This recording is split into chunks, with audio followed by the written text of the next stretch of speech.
Let's have a box off. Slow motion.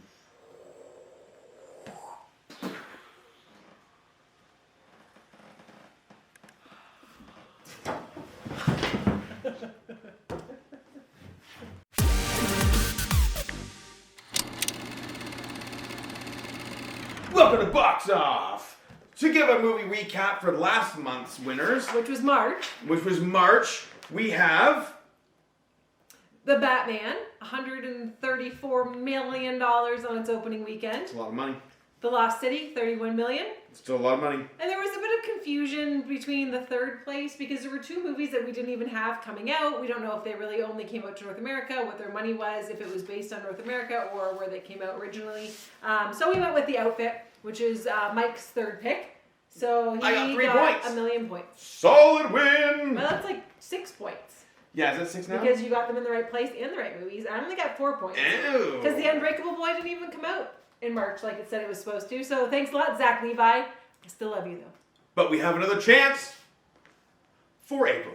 April. And the top 3 that we are going to choose are, Diana, start off with number 3. Number 3, I am picking The Contractor, which stars Chris Pine, Mm-hmm. which some of the ladies think he's pretty attractive. And the men. And also it has Kiefer Sutherland, Mm-hmm. Jack Bauer himself. So that's pretty exciting to have I don't him. get that reference. 24.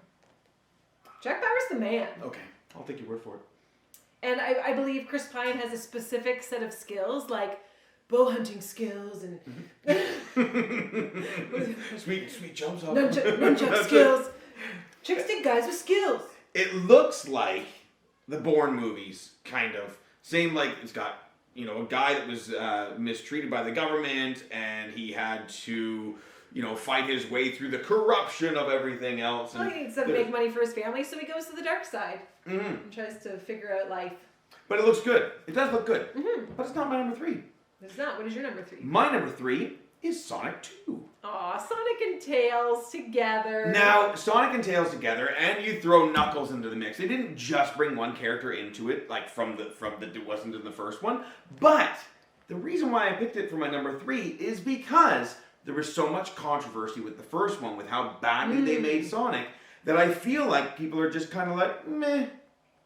I feel like that controversy was bigger than the movie ever was. Right, So I feel like it has the potential to kind of overshadow this second movie. Speaking of Shadow, I hope he's going to be in the third one. So, what's your number 2? My number 2 is Sonic 2, which you had in the third place. Mhm. I think kid movies are always a huge hit in the box office, and Sonic is just a power movie. Parents like to go and see it as well. James Marsden is always good to look at. And Jim Carrey is great for maybe someone like my son who's 15 who loves Jim Carrey and Adam Sandler movies. Which he's great in that movie. He doesn't look like Dr. Robotnik because he's normally big, huge. They call him Dr. Eggman. He's a huge, big, round man. Same problem with the first one. However, Jim Carrey, great. I don't even care. I don't even care that he doesn't look perfectly like Dr. Robotnik or Dr. Eggman. And Ben Schwartz, great improv artist. He's the voice of Sonic. He's great too. Not that you get to see him. Doesn't matter. But you get to hear him. My number 2 is The Bad Guys, which is a movie adaptation of a book series, a visual novel. Is that what they're called? Graphic novel? Sure, that's the same thing. Yep, picture book. With merds. With merds. With merds. Merds are hard. A picture book with words. And it's a really good story. Although the characters do look completely different from the the covers of the books themselves. It looks very cute and very funny, and I was tossed up between putting that as my third. When I put The Contractor, I was like, there are 2 kid movies coming out this month. Are both of them likely to make it to the top? Yeah, that's true. So that's why I went with Sonic. I think it's going to be a stronger pull because it's a number 2. I think you might catch up on points then. We'll see. I've had bad luck so far. You've won 2 in a row.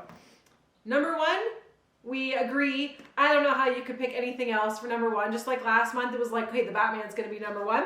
This one, Fantastic Beasts. Yeah, and the thing about it, like, I don't even know the lore of Fantastic Beasts. I haven't read the stories. I don't really know Harry Potter, but these movies are great. I really enjoyed the first one more than any Harry Potter movie. Like, it's different. It's just totally different, and they really bring you to a world. And it seems like in this one they do bring you more into the Harry Potter world of things, like into like it looked like Hogwarts with teachers and all that stuff. Even in the trailer itself, it said "Back to the Magic."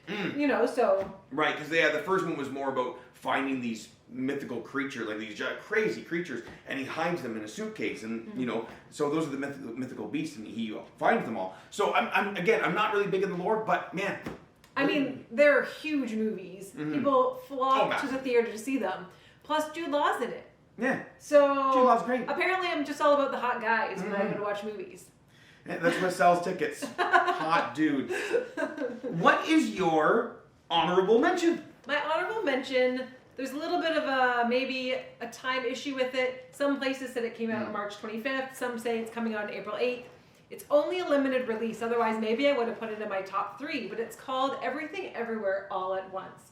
And it's this multiverse movie where this lady who is just, I don't know, maybe some Asian lady in her 50s, she's got like teenager or young adult children, and she has to save... She looks older. Yeah. She looks quite middle-aged. She has to save the world, the multiverse, and there's like a whole bunch of her, and she can jump in and get the skills of all these other hers that are out there. Not to give you too much away. But that's what's in the trailer. Yeah. It's good that we kept our gloves on this time. You hit me, it doesn't hurt that bad. But it looks so good. So good. I mean, there are some kind of over-the-top crazy things in it, I think. Which I love. But it looks so good. Yeah. Yeah. I want to watch it very badly as well. It is not coming out in our theater, but we'll find it. We'll download, we'll get it from them, those sites. My honorable mention is The Unbearable Weight of Massive Talent, starring Nick Cage as Nick Cage, which is a really, really weird premise, and it almost shows like how he's fallen out of movies and doesn't act anymore. But then it's almost like his life turns into a movie. And at the beginning of the trailer, it was like, what is this weird vanity project where he's just himself and like whatever? But it just seems really fun and quite good, actually. He's almost poking fun at himself. Yes, it seems like he's just able to laugh at himself and how like over the top he is, and I think it's a solid movie. I would actually go and see it. He's made a couple movies recently, like the Five Nights at Freddy kind of make movie. I forget what it was called, like Wally World or something. Anyways, I couldn't even finish watching it. It didn't look that good. This one, however, sparked my interest way more. So for this one, my honorable mention of movies I would want to watch personally would be The Unbearable Weight of Massive Talent. So there you have it. Those are the 3 movies that each of us think are going to hit the top of the box office on their opening weekends in April. What do you guys want to see at the top, and what are you going to go see in the month of April? Let us know in the comments down below. Flick that subscribe button and flick that... Hold on. Here are a list of all of the other movies that we could find that are coming out in April. Maybe it's not true. Maybe there are more. But after consulting a few... you're going to run it now, aren't you? After consulting many sites and cross-referencing, these are the ones that we've discovered. Those. The ones that you just saw that he's going to run while I'm blabbing in the background. They're not playing now. Stick with us. Wait. Click that subscribe button. And we'll stick you next time. No, we will not. So don't be a stick in the mud. Flick that subscribe button. And we'll see you next time. Stick around and we'll flick you in the nipple.